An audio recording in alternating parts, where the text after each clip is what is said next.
2 வாரத்துக்கு முன்னாடி விழுப்புரம் பக்கம் நம்மால ஒருத்தர் 20 லிட்டர் தண்ணி கேன்ல பெட்ரோல் வாங்கிட்டு போன செய்தி தேசிய அளவில் ட்ரெண்டிங் ஆச்சு.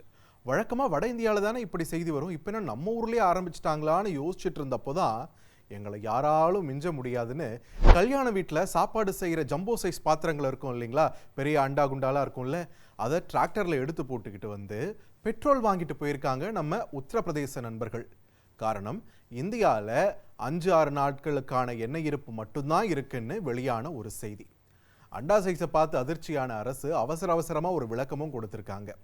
தலைப்புச் செய்தியை மட்டுமே பார்த்து, யூடியூப் தம்ப்நெயிலை மட்டுமே பார்த்து ஒரு செய்தியை ஏன் ஜட்ஜ் பண்ணக்கூடாதுன்றதுக்கு உதாரணமாக மாறி இருக்கு கடந்த வாரம் இதை ஒட்டி நிகழ்ந்த நிகழ்வுகள். ஸோ இந்தியா கிட்ட எவ்வளோதான் எரிபொருள் இருப்பு இருக்கு, இதோட உண்மை நிலை தான் என்ன, ஆழமா அலசலாம். வணக்கம், இது தந்தையின் நியூஸ் டீப் டைவ். வழங்குவதற்காக நான் பார்த்திபன் சின்னசாமி.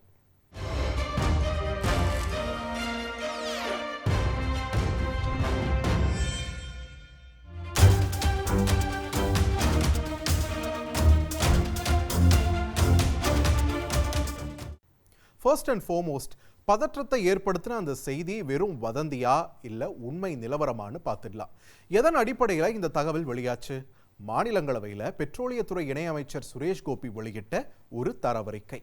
அதில் இந்தியாவின் மொத்த கச்சா எண்ணெய் சேமிப்பு திறன் 53.3 லட்சம் மெட்ரிக் டன்னும், இந்தியாவின் 9.5 நாட்களுக்கான எண்ணெய் தேவை பூர்த்தி செய்ய வல்ல திறன் இது என்றும், இதில் தற்போதைய கையிருப்பு மொத்த கையிருப்பு திறன்ல 64%, அதாவது 33.7 லட்சம் மெட்ரிக் டன் எண்ணெய் இருக்கும்னு, இது 6 நாட்களுக்கு மொத்த தேவையை பூர்த்தி செய்யும்னு குறிப்பிடப்பட்டிருந்துச்சு. இதை பார்த்து மக்களும் பேனிக் ஆகிட்டாங்க. அப்போ அமைச்சர் மேலதான் தப்பான்னு கேட்டீங்கன்னா அதுக்கான பதில் அந்த தரவறிக்கையை, அந்த செய்தியை முழுசா படிச்சிருந்தாலே புரிஞ்சிருக்கும்.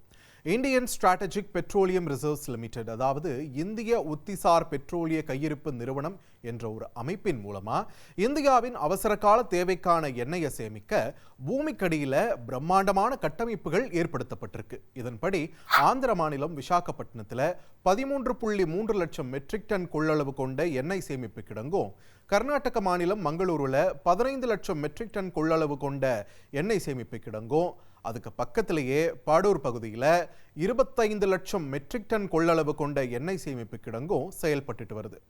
கூட்டி பார்த்தீங்கன்னா ஆரம்பத்தில் நான் சொன்ன 53.3 லட்சம் மெட்ரிக் டன் வருதா? இதை 1.18 கோடி மெட்ரிக் டன் என்ற அளவுக்கு உயர்த்த ஒடிஷா, ராஜஸ்தான் மற்றும் கர்நாடக மாநிலங்களில் புதிய கட்டமைப்புகள் தற்பொழுது ஏற்படுத்தப்பட்டு வருகின்றன. ஸோ ஒன்ஸ் அகெயின், இது அவசர கால தேவைக்கான சேமிப்பு என்பதை நாம கிளியரா புரிஞ்சுக்கணும். இறக்குமதி முழுமையாக நிற்கும் அபாயம் இருந்தாலே ஒழிய இதில் நம்ம பெருசாக கை வைக்க மாட்டோம். ஸோ அதையும் தாண்டியது தான் இந்தியாவின் மொத்த எரிபொருள் கையிருப்பு. பேனிக்காகி பெட்ரோலை பக்கெட்டில் பிடிச்சு வைக்கிற வேலையே இங்கே வேணாம். சீக்கிரமாக காற்றில் கலக்கக்கூடியது பெட்ரோல் என்பது மட்டுமில்லை, அது ஆபத்தான நடைமுறையும் கூட. ஸோ இந்த 6 நாள் தான் இருக்குமாமே அப்படின்ற அச்சத்தை தவிர்த்துட்டு அவசர கால தேவைக்கான பயன்பாட்டை தாண்டி இந்தியாவின் எரிபொருள் சேமிப்பு எப்படி இருக்குன்னு இப்போ பார்த்துடலாம். இந்தியாவின் பிரதான ஆயில் மார்க்கெட்டிங் கம்பெனிஸ், அதாவது எண்ணெய் சந்தைப்படுத்தும் நிறுவனங்கள், இந்தியன் ஆயில் கார்ப்பரேஷன் லிமிடெட், அதாவது IOCL, Bharat petroleum corporation limited, அதாவது BPCL, மற்றும் Hindustan petroleum corporation limited, HPCL, இந்தியாவோட பிரதான எண்ணெய் இருப்பை தங்கள் சுத்திகரிப்பு நிலையங்கள் மற்றும் குழாய்கள் மூலமா வச்சிருக்காங்க. இந்த நிறுவனங்கள் மூலமா 1 லட்சத்திற்கும் மேற்பட்ட டீலர்கள் வழியாகத்தான் பெட்ரோல், டீசல் விநியோகிக்கப்படுது. இவங்க கிட்டேயே கிட்டத்தட்ட 3 கோடி டன் என்ற அளவுக்கு எரிபொருள் உள்ளதா சொல்லப்படுது. தட் இன்க்ளூட்ஸ் பெட்ரோல், டீசல், கச்சா எண்ணெய் எல்லாத்தையும் சேர்த்துதான். அதாவது கிட்டத்தட்ட 60 முதல் 70 நாட்களுக்கான இருப்பு இந்த 3 நிறுவனங்களிடமும் இருக்கிறது. ஸோ பெரும்பாலும் சீரான விநியோகம் உறுதிப்படுத்தப்பட்டிருக்கு அப்படின்னு சொல்லப்படுது. மீண்டும் மீண்டும் அரசு ஒரே ஒரு விஷயத்தை தான் சொல்லுது, பேனிக் ஆகி கூடுதலாக பெட்ரோல், டீசல் வாங்கி வீணாக்காதீங்க. LPG பற்றாக்குறை நிலையையும் இதையும் போட்டு குழப்பிக்க வேணாம், அவ்வளோதான். ஆனால் நீங்கள் தானே செய்திகளில் ஹோர்முஸ் நீரிணையை மூடி வச்சிருக்காங்க, போரால ஈரான் யாரையும் உள்ள விடலை, எரிசக்தி பாதுகாப்பு என்னாகுமோன்னெல்லாம் சொல்லி பயமுறுத்தி வச்சிருக்கீங்கன்னு கேட்குறது எனக்கு புரியுது. அதுக்கான பதிலையும் இப்போவே சொல்லிடுறேன். எஸ், இந்த போரால நாம கச்சா எண்ணெய் வாங்கும் அளவு அதிர்ச்சிகரமான நிலைக்கு குறைந்தது நிதர்சனம். கடந்த பிப்ரவரி மாதம் வாரத்துக்கு 2.5 கோடி பேரல்கள் கச்சா எண்ணெய் இறக்குமதி பண்ணிட்டு இருந்தோம். ஆனால் போர் ஆரம்பிச்ச அந்த மார்ச் முதல் வாரம் நம்ம இறக்குமதி அளவு வாரத்துக்கு 19 லட்சம் பேரல்கள் என்று அதில் பாதாளத்துக்கு போச்சு. 2.5 கோடி எங்க, 19 லட்சம் எங்க? ஸோ மார்ச் 2ஆம் வார இறுதியில் தான் நிலைமை கொஞ்சம் சீராக தொடங்குச்சு. ரஷ்யாவின் உதவியோட இறக்குமதி மேலும் அதிகரிக்க இப்போ மார்ச் இறுதியில் இந்த மாதத்தின் சராசரி இறக்குமதி அளவு 3.5 கோடி பேரல்கள் என்ற அளவுக்கு வந்திருக்கு. ஓரளவுக்கு ஸ்டெபிலைஸ் பண்ணிட்டோன்னு சொல்றாங்க. நம்மிடம் போதிய இருப்பு தற்போதைக்கு இருந்தாலுமே வரும் நாட்களில் போர் எந்த பக்கம் போகும்னு நமக்கு தெரியாது. ஸோ இருப்பு காலியாகிற வரைக்கும் காத்திருக்க முடியாதுன்னு தான் நாம எண்ணெய் வாங்கும் நாடுகளை 27 41 நாடுகள் என்று அதிகப்படுத்தியிருக்கோம்.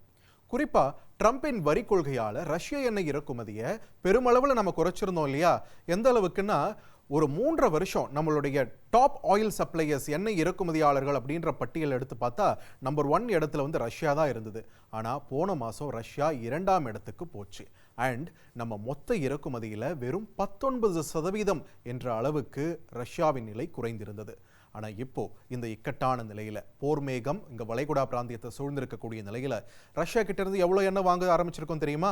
நம்ம மொத்த இறக்குமதியில் 40 முதல் 45% என்ற அளவுக்கு இந்த ஒரே மாசத்துல 82% ரஷ்ய எண்ணெய் இறக்குமதி அதிகரிச்சிருக்கு.